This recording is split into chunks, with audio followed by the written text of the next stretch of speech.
Buenas tardes, hermanos y hermanas. Vamos a dar inicio con la reflexión, pero vamos a hacer una oración primero. Padre, te damos las gracias porque tú siempre eres bueno con nosotros y en esta tarde nos permites poder meditar en la verdad de tu palabra. Padre, te rogamos por los méritos de Jesús, que tú ilumines la mente y el corazón de los oyentes, que puedas trabajar en todos nosotros para que tu palabra, Señor, se cristalice en nuestra vida, en nuestras acciones, y que en un futuro no muy lejano podamos ser como Jesús de Nazaret, nuestro Señor. Ayúdanos a que el libro de los Hechos sea un modelo a seguir en nuestro cristianismo, y te pedimos que las virtudes de la iglesia de Jerusalén y de las iglesias de Hechos se puedan replicar en nuestra iglesia, Señor. De igual manera te pedimos para que los defectos y los errores que se cometieron en las iglesias de Hechos puedan ser un ejemplo para evitarlos y para saber cómo responder a la crisis que se sufre muchas veces como congregación. Ayúdanos, Señor, te lo rogamos en el nombre de Jesús. Amén. Tenemos una misión y eso lo hemos dejado claro a través de las diferentes reflexiones que nos ha dejado el libro de los Hechos. La misión que tenemos de manera individual y de manera grupal como iglesia tiene que ver con la comisión que Jesús nos dejó antes de su ascensión, cuando Él dijo: id por todo el mundo y predicad el Evangelio a toda criatura.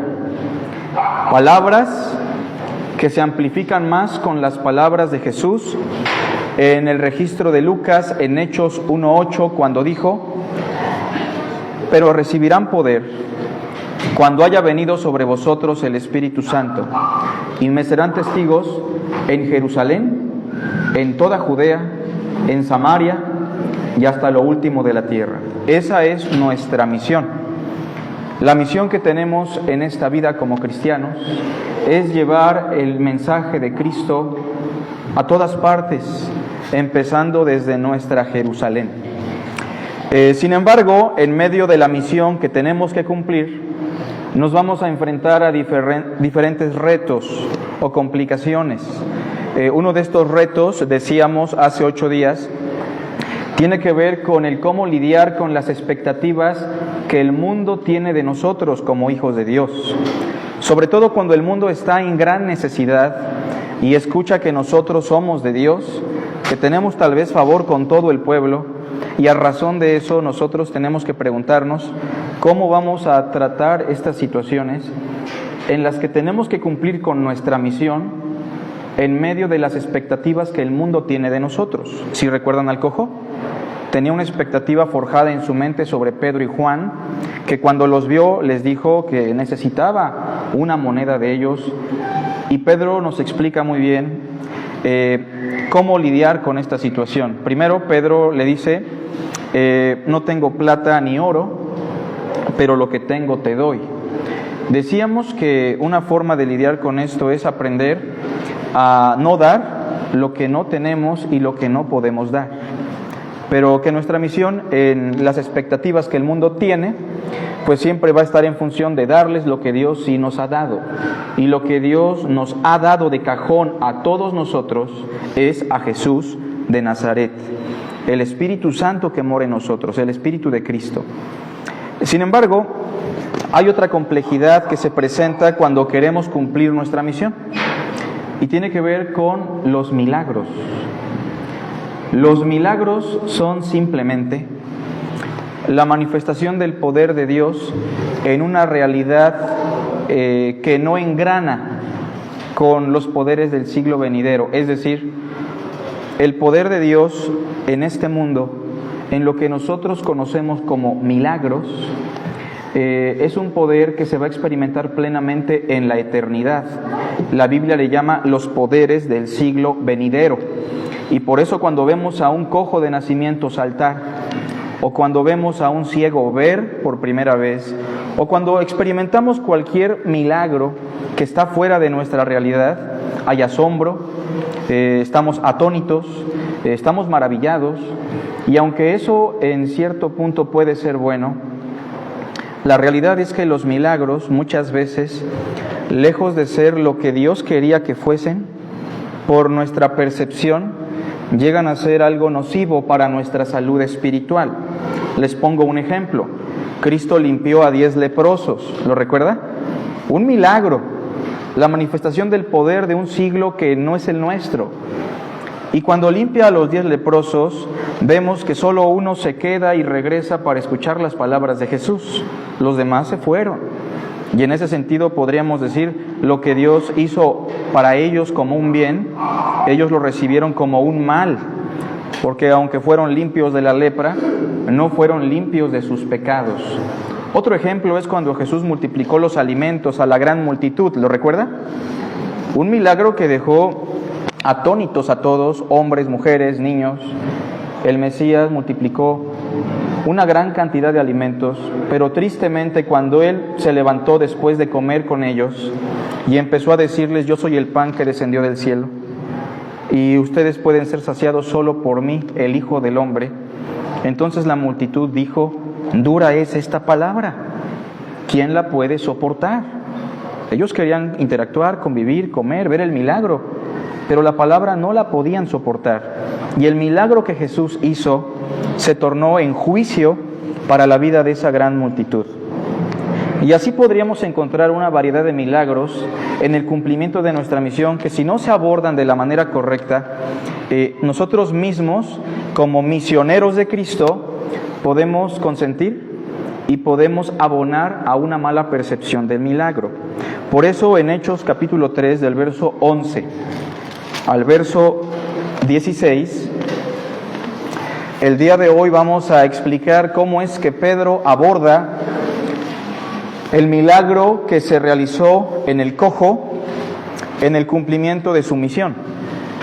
Pedro y Juan desde un principio tenían en mente ir al templo a orar con la finalidad de cumplir con la misión que Cristo les había encomendado. ¿Lo recuerda? Ellos no iban al templo porque el templo fuera un lugar sagrado, porque ellos ya estaban muy conscientes que el templo eran todos los creyentes que tenían al Espíritu en su corazón. Tampoco iban al templo porque los sacrificios fueran importantes para ellos, ya que para ellos Cristo era el sacrificio suficiente. Pero van al templo en el capítulo 3 a orar, primero porque sin duda alguna los apóstoles tenían un hábito constante y profundo con respecto a la oración. Pero la segunda razón es porque ellos quieren cumplir con la misión.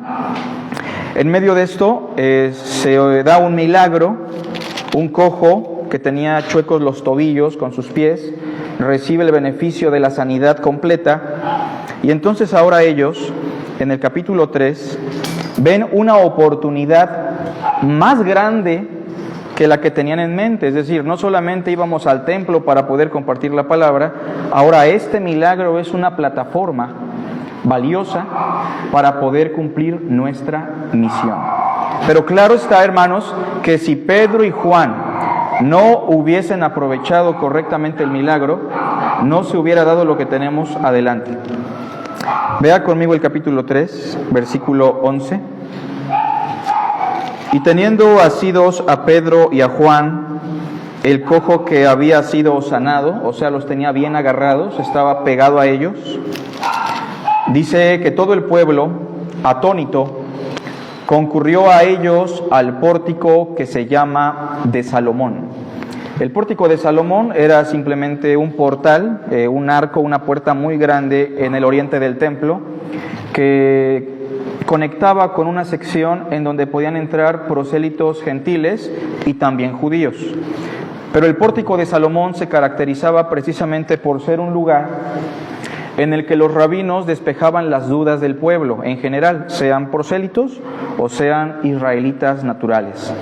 El pórtico de Salomón, de hecho, lo encontramos en la vida de Jesús, cuando Él sana a un ciego de nacimiento, ¿sí lo recuerda usted?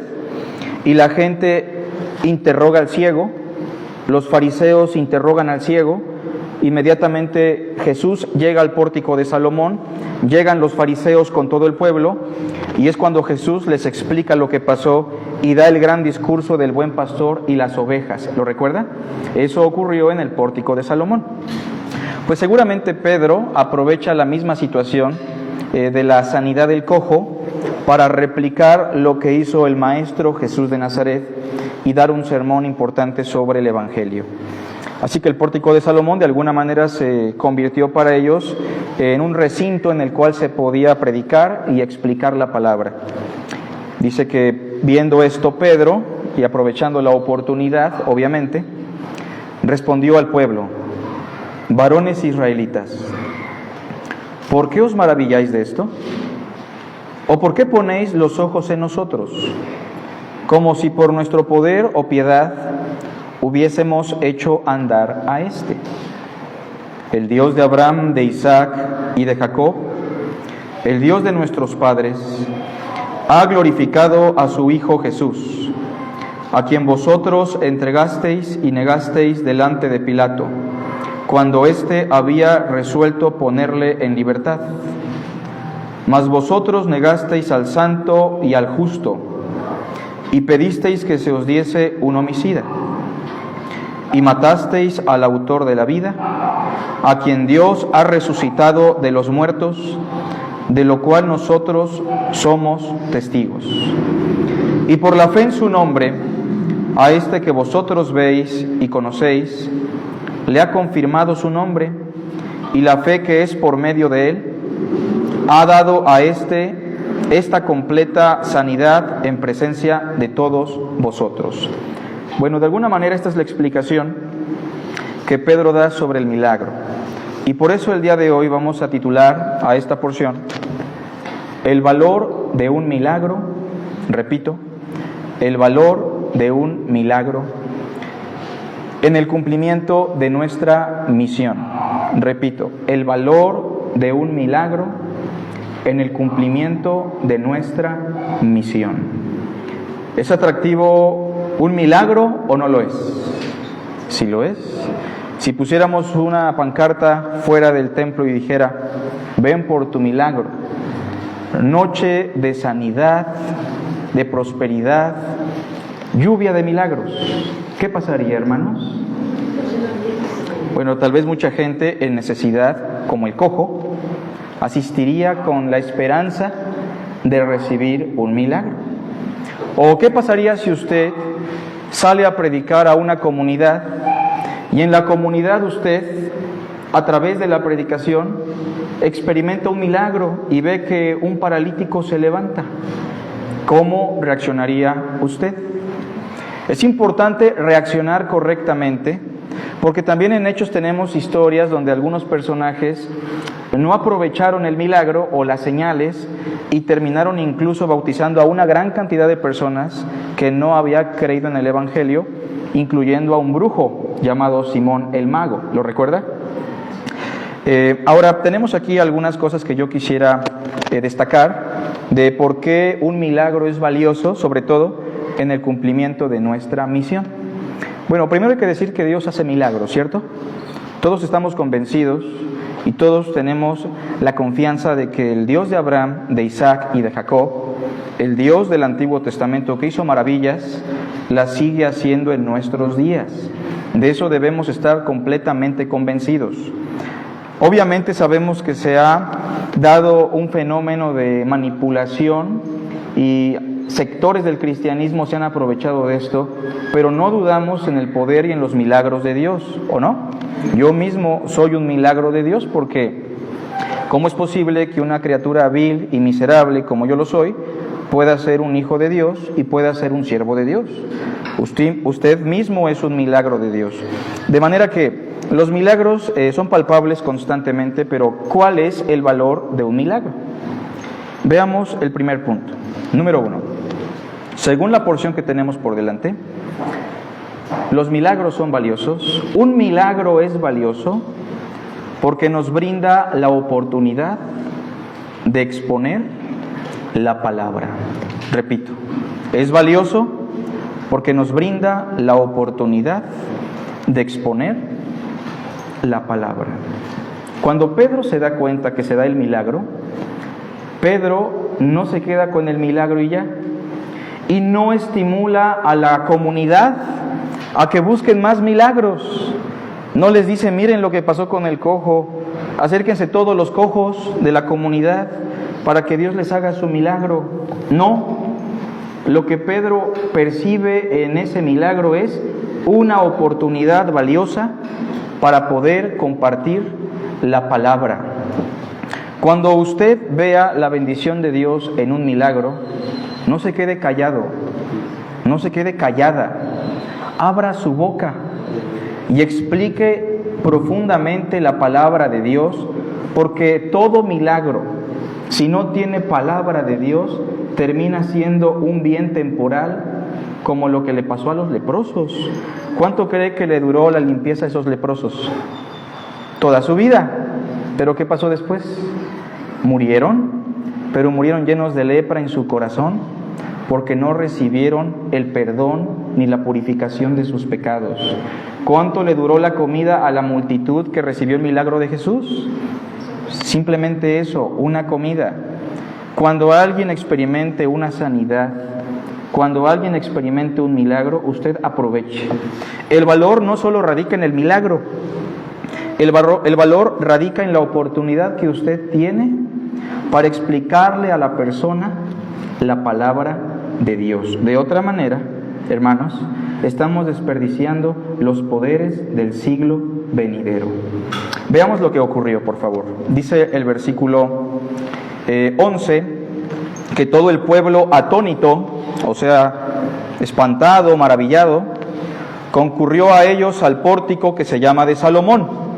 El pueblo ya estaba acostumbrado que en el pórtico de Salomón se despejaran las dudas, que en el pórtico de Salomón se expusiera la palabra, que en el pórtico de Salomón los rabinos dieran respuesta a las incógnitas de fe, y estaban acostumbrados por Jesús a escuchar un discurso novedoso en el pórtico de Salomón.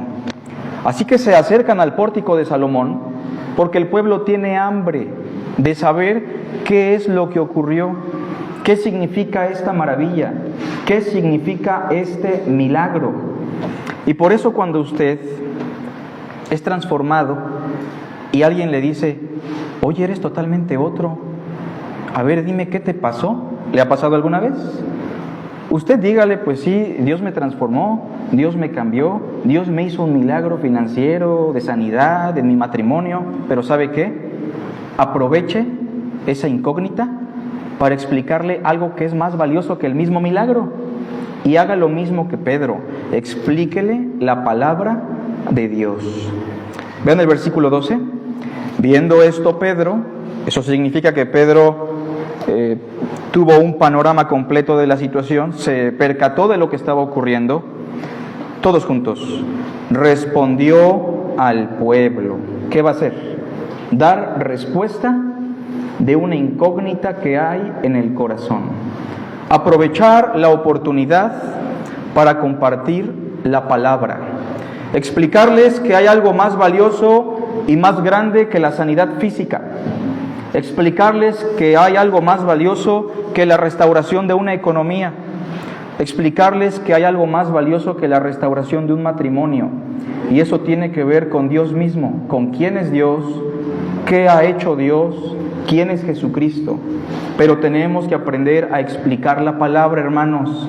Si no hay palabra de Dios, ¿cómo aprovechamos las maravillas y milagros que Dios hace en nuestra vida? Así que en primer lugar, un milagro es valioso porque nos brinda la oportunidad de exponer la palabra. Cuando usted ve una maravilla de Dios, expone la palabra, explica la palabra, porque hermanos, para eso tenemos que estar bañados de la palabra. Si no hay palabra de Dios, hermanos, cualquier bendición, cualquier maravilla carece de contenido y carece de significado. Mire, la lectura que hizo Aurelio es muy interesante, porque Pablo hizo un milagro similar. ¿Sí lo notó? Sanó a un cojo. Y cuando sanó al cojo, ¿cómo reaccionó la gente que era gente pagana, gente no israelita? ¿Qué dijo? dioses en semejanza ¿de qué? De hombres. ¿Y sabe por qué ocurre eso cuando hay un milagro? Porque la gente allá afuera no tiene conocimiento de Dios. Por eso los milagros deben ser una oportunidad. No estamos peleados con los milagros, ¿eh? Nosotros oramos por milagros, somos un milagro y creemos que Dios es poderoso para realizarlos. Pero tenemos que aprovecharlos como una plataforma para hablar del mensaje divino. Punto número 2. ¿Cuál es el valor de un milagro en el cumplimiento de nuestra misión? Aparte de que tenemos que hablar la palabra, aparte de que tenemos que aprovechar para compartir el Evangelio, un milagro es valioso en el cumplimiento de nuestra misión porque nos permite dar una correcta perspectiva sobre nosotros mismos. ¿Se entiende? Nos permite dar una correcta visión o perspectiva sobre quiénes son los siervos de Dios. Cuando se hace un milagro, cuando Dios hace un milagro a través de nosotros, ¿sabe cómo nos ve la gente? Cuando alguien escucha simplemente a un predicador, a un maestro, que habla la palabra con denuedo, con profundidad, ¿sabe lo que la gente llega a pensar muchas veces? Que este hombre viene de otra dimensión, que esta mujer tiene un contacto más grande con Dios o tiene una unción más grande. ¿Han escuchado ese lenguaje? Es que tal hermano tiene una unción mayor. Déjenme decirles que ese lenguaje no es muy correcto. Todos tenemos el mismo espíritu y Dios no da el espíritu por medida, ¿sale? No piense usted que usted es como un recipiente que se va llenando poco a poco del espíritu. Dice Tito que el Espíritu Dios lo derramó en nosotros abundantemente. Pero cuando la gente ve en nosotros a Dios, y sobre todo cuando se da un milagro o una maravilla, la gente piensa que los cristianos o los siervos de Dios somos distintos. A veces piensan que somos inmunes a la desgracia, a veces piensan que no sufrimos, y a veces piensan incluso que tenemos casi el mismo papel que tuvo el mismo Jesús. Pedro y Juan, ¿tenían alguna diferencia entre usted y yo? ¿Cómo ve? ¿Eran iguales o no? Iguales de infieles en muchas ocasiones. Basta con examinar la vida de Pedro. Iguales de valientes por el Espíritu Santo en otras ocasiones.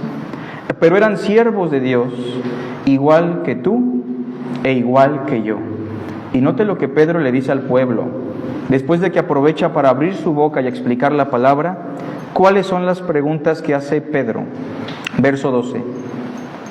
¿Por qué os maravilláis de esto? ¿Debería ser esto una maravilla para ustedes? ¿No son el pueblo de Israel que desde antaño ha experimentado maravillas, prodigios, sanidades?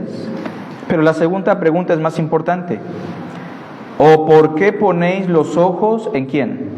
En nosotros. Hace tiempo un hermano me decía, hermano, estoy muy enfermo, ya no aguanto más con mi enfermedad. Creo que voy a recurrir a esa hermana que vive en tal colonia, que la gente dice tiene un poder de sanidad. Me enseñó incluso en unos frascos con líquido cómo sacó clavos, cómo sacó piedras de los órganos de ciertas personas. Dios la usa poderosamente. ¿Qué estaba pensando ese hermano? Estaba pensando que en esa mujer existía algo distinto a los demás. Y aunque sí podemos hablar de madurez y diferentes niveles de madurez, hermanos, no tenemos que pensar así de los siervos de Dios, que simplemente somos hombres mortales y débiles como cualquier otro, con un Dios muy grande, es verdad, pero todos nosotros somos iguales en poder, en debilidad, no hay diferencia. Dice Pedro, ¿por qué ponéis los ojos en nosotros? ¿Como si por nuestro poder tenía poder Pedro?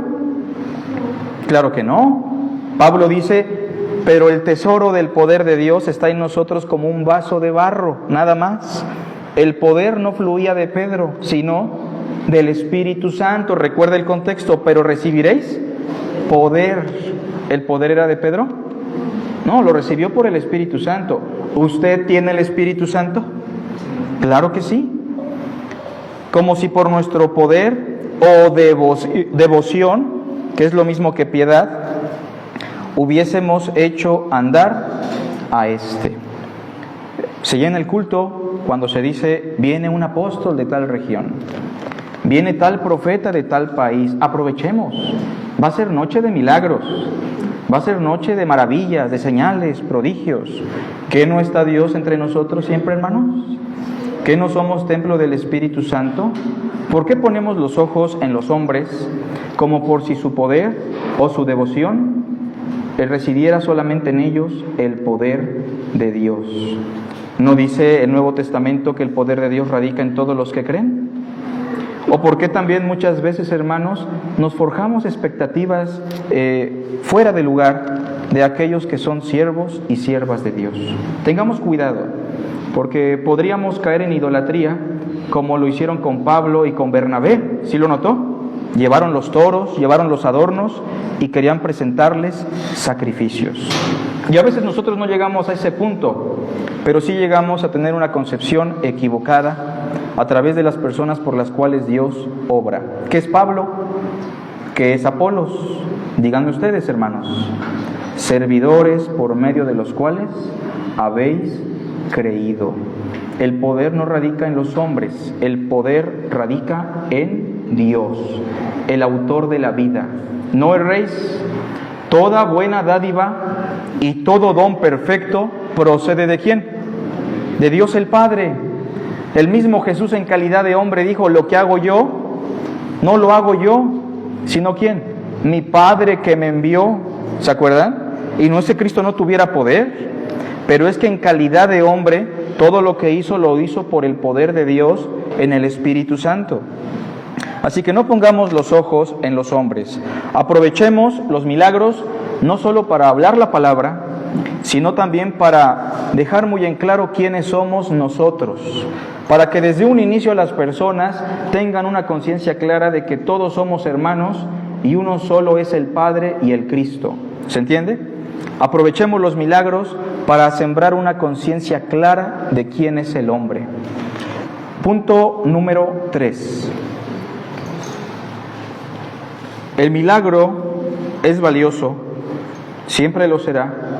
Número 3, porque nos permite explicar la naturaleza del ser de Dios. En otras palabras, los milagros son valiosos porque nos permiten explicar a Dios. ¿Quién es Dios? ¿Cómo actúa Dios? ¿Cuál es su naturaleza? Y es muy importante que la gente que recibe el milagro sepa quién es el Dios de los milagros, ¿o no? Porque de otra manera, ¿de qué sirve que yo diga, Dios me sanó, Dios me ayudó, y yo no sepa quién es Dios realmente? No tiene ningún beneficio. ¿Faraón vio los milagros o no? Claro que sí. ¿Cuántas personas no fueron testigos de las plagas en Egipto, pero no sabían quién era el verdadero Dios? Y por eso el milagro es valioso, porque nos permite explicar la naturaleza del ser de Dios. Quiero que note cómo presenta Pedro a Dios en el verso 13. Leamos juntos en voz alta. El Dios de Abraham, de Isaac y de Jacob, el Dios de nuestros padres. Primero recuerde usted que Pedro se dirige a una comunidad judía, a una comunidad israelita. También usted recuerde que la comunidad israelita para este punto de su historia miró a Jesús como un hereje, como un blasfemo, como un loco, y en algunos casos lo llegaron a ver como un endemoniado. Todo esto aparece en los evangelios. Está fuera de sí, habla por Belcebú. ¿Se acuerda usted? Es un hereje y un blasfemo. Y en este punto, gran cantidad del pueblo sigue viendo a Cristo y sigue viendo a sus apóstoles y discípulos como una secta que está fuera de la ortodoxia del judaísmo, como una secta nueva que no comparte nada con el verdadero Dios. Y por eso es importante que Pedro utilice las expresiones que el pueblo israelita utilizaría para referirse a ¿quién? Al verdadero Dios. Y para identificarse con ellos usa la expresión el Dios de Abraham, el Dios de Isaac, el Dios de Jacob, es decir, el Dios de nuestros padres.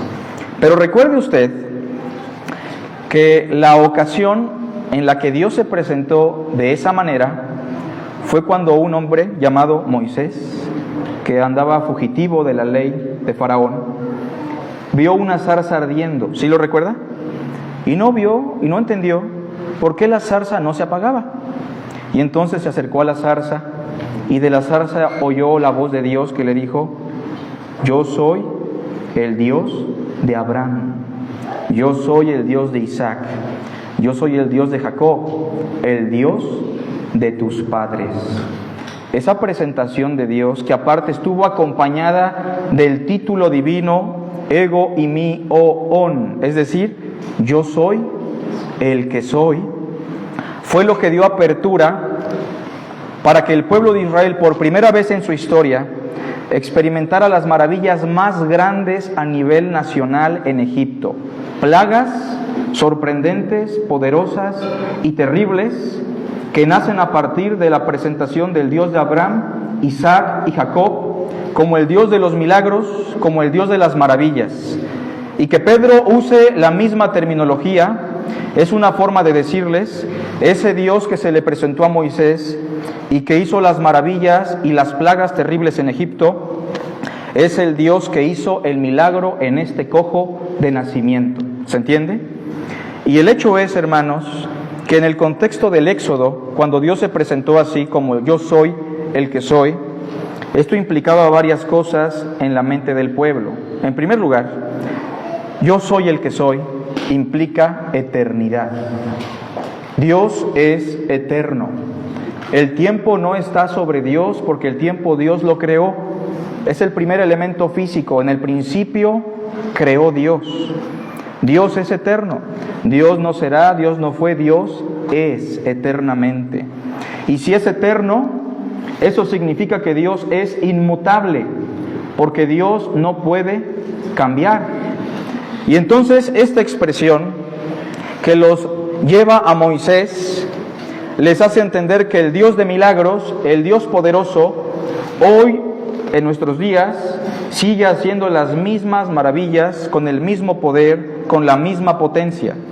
Pero aparte, todo lo que Dios ha hecho con respecto a maravillas y milagros tiene que ver siempre con una expresión de su amor. Y recuerde, si es eterno y Dios es amor, y el amor nunca deja de ser, eso quiere decir que lo que ha hecho a este cojo es una prueba inmutable y de su eterno amor. ¿Se entiende?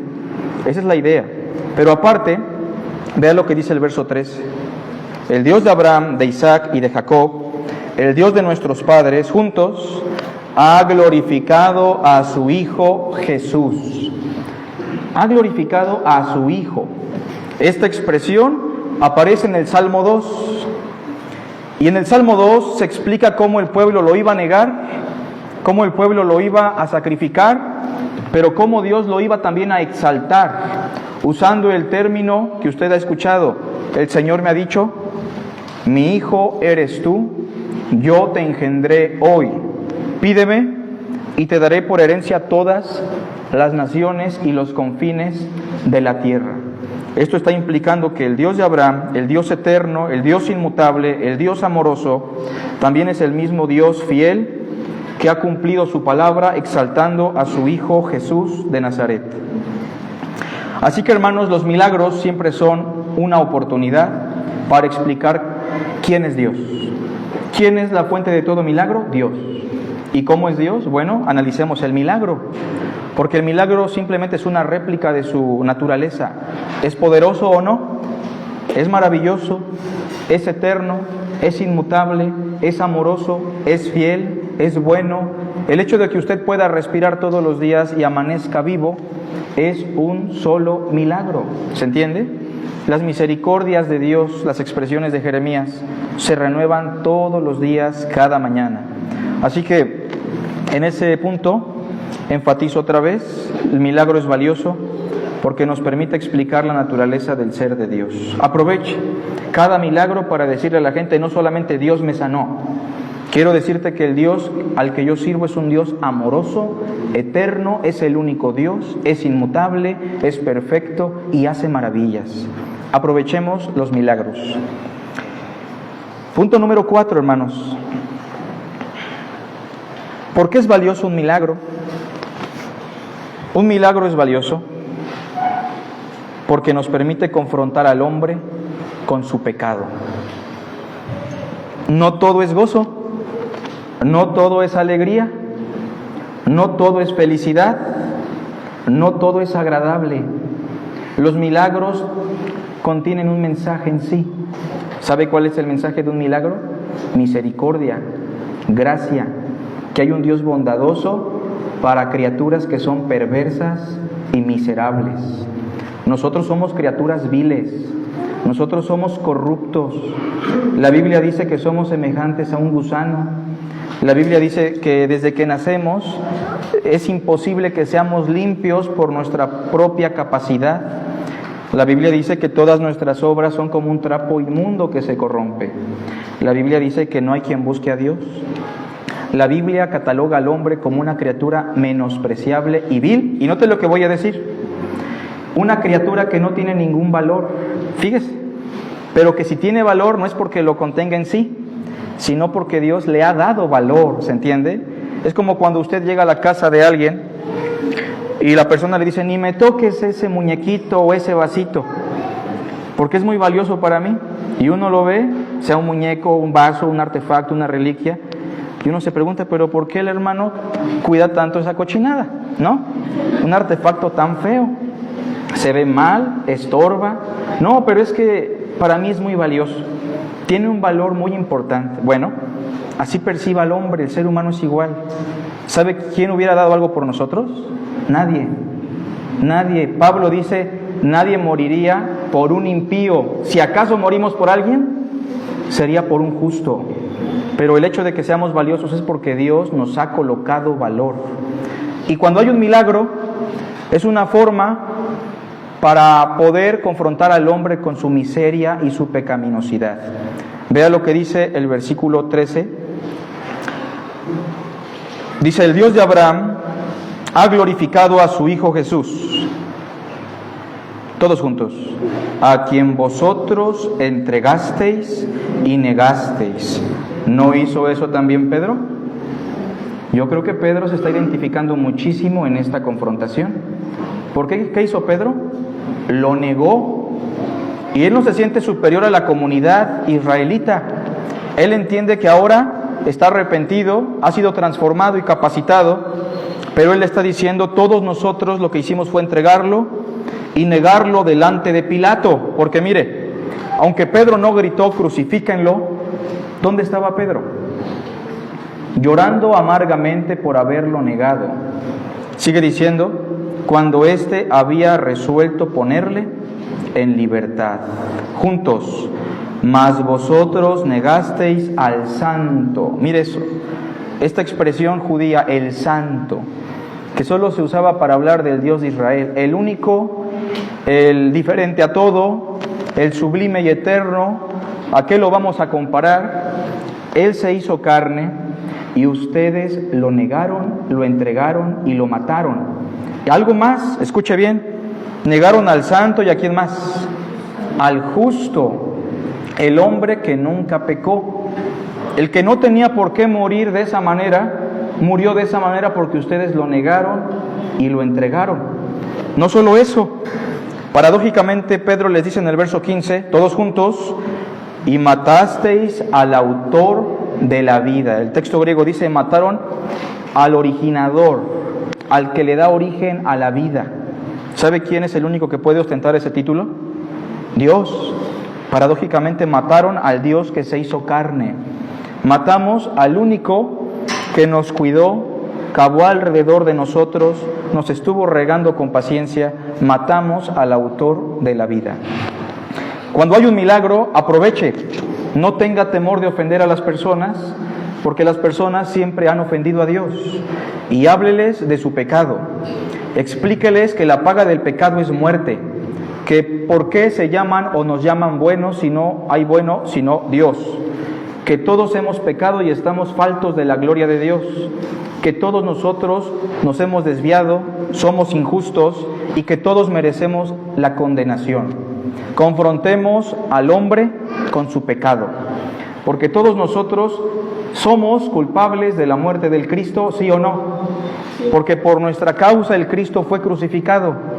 Y este milagro que al momento produjo gozo y expectación en la comunidad israelita, seguramente en este punto produce lo mismo que en Pentecostés, cuando el pueblo sintió que una daga lo atravesaba. ¿Se acuerdan?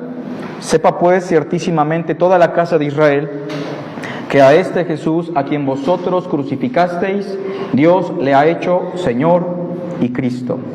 Confrontemos al hombre con su pecado. Así podríamos aprovechar un milagro, confrontando al hombre con su maldad. Punto número 5, hermanos, y perdón que ahora sí son varios puntos. ¿Por qué es valioso un milagro según esta porción? Punto número 5. El milagro es valioso porque nos permite explicar, ¿qué cosa? El nombre de Jesús. Déjenme explicar un poquito esto del nombre de Jesús, por favor. Hoy día la gente piensa que el nombre de Jesús es simplemente una fórmula mágica que si la pegas como calcomanía en la cajuela de tu carro, seguramente no te va a pasar nada en carretera. O que si la repites constantemente vas a obtener un milagro. La gente piensa que el nombre de Jesús radica en un título nada más. Déjeme decirle que no. La frase el nombre de Jesús tiene que ver con un concepto hebreo que responde a la pregunta: ¿qué significa el nombre para los judíos? ¿Se acuerda usted que en el Antiguo Testamento a muchos niños Dios mismo les puso el nombre? ¿O se acuerda usted que a muchos hombres Dios les cambió el nombre? De Abraham a Abraham, de Sarai a Sara, de Jacob a Israel. ¿O Jesús qué hacía con los suyos? De Simón a Cefas. Es decir, hermanos, el nombre no tiene que ver tanto con cuestiones estéticas. Tal vez algunos padres aquí le han puesto a sus niños un nombre muy extravagante porque les suena bonito, ¿no? Nada más. Pero el nombre, en el contexto hebreo, apunta al prestigio, al poder, a la fama y a la capacidad de la persona. ¿Se entiende? ¿Por qué se le puso Abraham? ¿Sabe por qué? Porque él iba a ser padre de muchedumbres. ¿O por qué sus padres le pusieron Jacob? Porque desde muy chiquito el niño era un embustero, un tranza. Le agarró la patita a su hermano, ¿se acuerda usted? Hizo tranzas con su suegro, en su propia casa. ¿Y por qué le cambió el nombre de Dios a Israel? Porque cambió su naturaleza, ¿se entiende? Cambió su esencia, su capacidad. Cuando hablamos del nombre de Jesús, estamos hablando de quién es Jesús y qué ha hecho Jesús. El demonio no se sujeta porque usted diga en el nombre de Jesús, ¿se entiende? El demonio se sujeta por explicar y por entender quién es Jesús y qué ha hecho Jesús. En eso radica el poder del nombre de Jesús. Ahora, quiero que vea que Pedro aprovechó para explicar quién es Jesús y qué ha hecho Jesús. Primero vea por favor en el verso 13 que usa una expresión valiosa. ¿Cómo dice? El Dios de nuestros padres ha glorificado a su Hijo. En el nombre de Jesús, en primer lugar significa que Jesús es Hijo de Dios. ¿Qué significa eso, hermanos? ¿Significa que Dios lo creó? No. ¿Significa que es menor al Padre? Tampoco. Hijo de Dios significa que Jesús de Nazaret, el hijo del carpintero, comparte con Dios el Padre eternamente la misma naturaleza. Es decir, yo y el Padre, uno somos. Que Jesús es el mismo Dios. Que en el principio era el Logos y el Logos era con Dios y el Logos era Dios. Que Jesús es Dios. ¿Qué significa en el nombre de Jesús? Note lo que dice el versículo 14. Mas vosotros negasteis al santo y al justo. Significa que Jesús es el único hombre perfecto que nunca pecó. Significa que es el único hombre diferente, el modelo perfecto para todo ser humano. Él es santo y Él es justo. Y déjeme decirle que como hombre permaneció justo toda su vida humana y nunca pecó. ¿Qué significa el nombre de Jesús? Note lo que dice el verso 15, por favor. Y esto nos define como cristianos bíblicos, porque dice el texto: ¿matasteis a quién? Al autor de la vida. Si usted no cree que Jesús es Dios, en sus pecados morirá. Mire, si un familiar de usted asiste al mormonismo o a los testigos de Jehová, usted no piense que su familiar es cristiano y no piensa que ha recibido una gran bendición. Está en grande peligro, porque esos grupos no creen que Jesús es el autor de la vida. Y la Biblia deja muy en claro, Jesús dijo: si vosotros no creéis que yo soy, en vuestros pecados moriréis. La causa de persecución en el cristianismo del segundo siglo por Diocleciano fue precisamente por profesar que un hombre llamado Jesús de Nazaret era el Dios encarnado. Los concilios del tercer siglo, en el 325, giraron en torno a eso. ¿Jesús es Dios o Jesús no es Dios? ¿Qué dice el texto otra vez? Anótelo, memorícelo. ¿A quién mataron, hermanos? Al autor de la vida. Cuando Dios creó todas las cosas en Génesis capítulo 1, ¿sabe quién estaba creando todo? Cuando Dios decía, y dijo Dios, era la acción del verbo. Era Dios el Hijo creando todo lo que existe. Este era en el principio con Dios. Escuche bien, todas las cosas por Él fueron hechas, y sin Él, nada de lo que ha sido hecho fue hecho. En Él estaba la vida, y la vida era la luz de los hombres. Ese es el nombre de Jesús, que Él es igual a Dios, que Él es santo, Él es justo, que Él es el autor de la vida. ¿Qué más? Verso 15. A quien Dios ha resucitado de los muertos, de lo cual nosotros somos testigos. ¿Qué hizo Jesús? En palabras muy claras, vino, vivió, murió y resucitó. Él resucitó de entre los muertos y hay esperanza de resurrección. Es valioso el milagro porque nos permite explicar el nombre de Jesús. Y termino, hermanos. ¿Por qué es valioso un milagro? Punto número 6. Es valioso porque nos permite estimular la fe en el corazón del hombre. ¿Sí? Nos ayuda a estimular la fe. Pero la fe no se va a producir a menos de lo que hemos explicado. ¿Cómo viene la fe, hermanos? Por el oír con fe la palabra. Nada se logra, no hay edificación, no hay nutrición, no hay conversión y no hay fe si no hay ¿qué? Si no hay palabra, hermanos. Esto es muy importante. Y por eso los milagros tienen que aprovecharse en primer lugar para compartir la palabra, porque así nos podemos llegar al punto número 6. Nos permite estimular la fe en el corazón del hombre.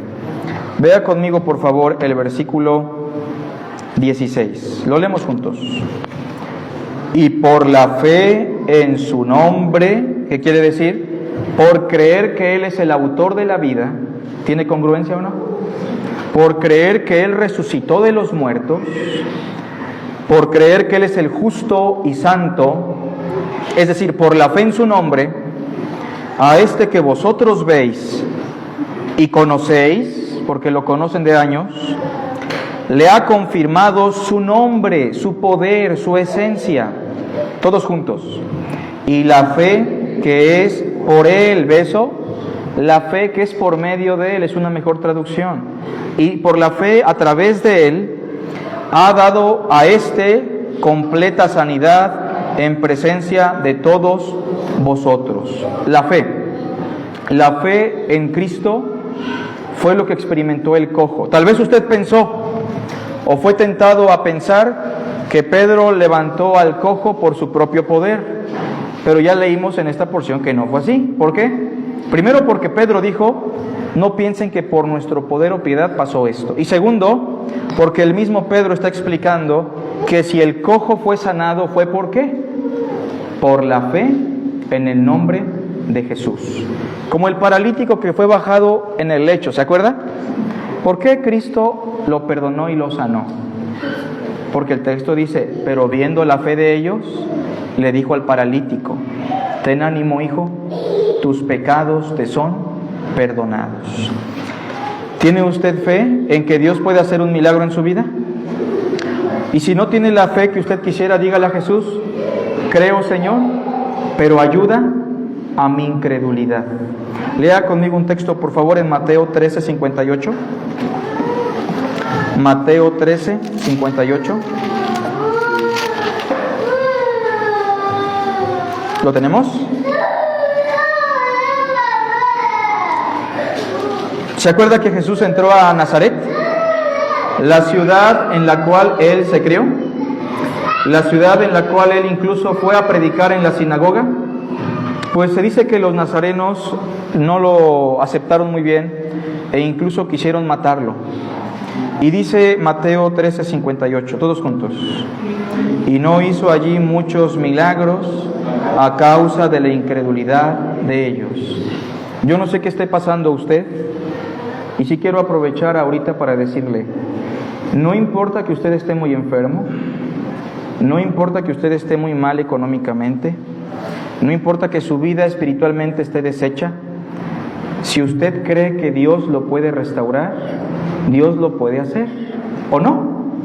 Miren, la fe sí es un elemento fundamental.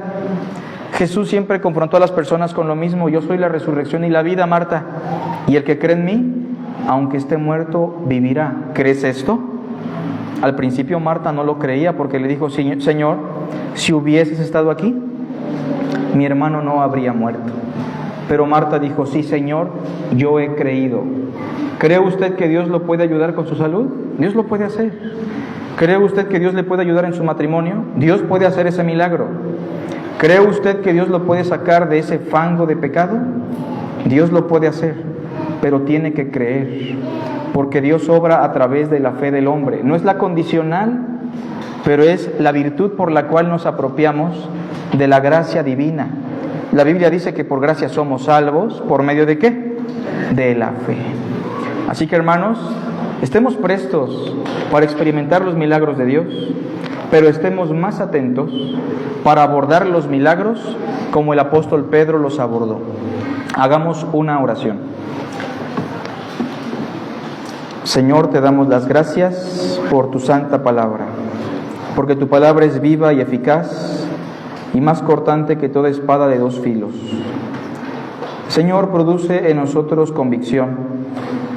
Si hemos desaprovechado las maravillas, prodigios y milagros que has hecho en nuestras vidas, te pedimos que de aquí en adelante podamos hacer lo mismo que Pedro, Señor: hablar tu palabra, confrontar a las personas con su pecado, explicarles que nosotros somos hombres, explicarles que el Dios eterno es el que hace todo milagro, Señor, y explicarles quién es Jesús y que la fe en Jesús puede provocar en ellos salvación y también muchas maravillas.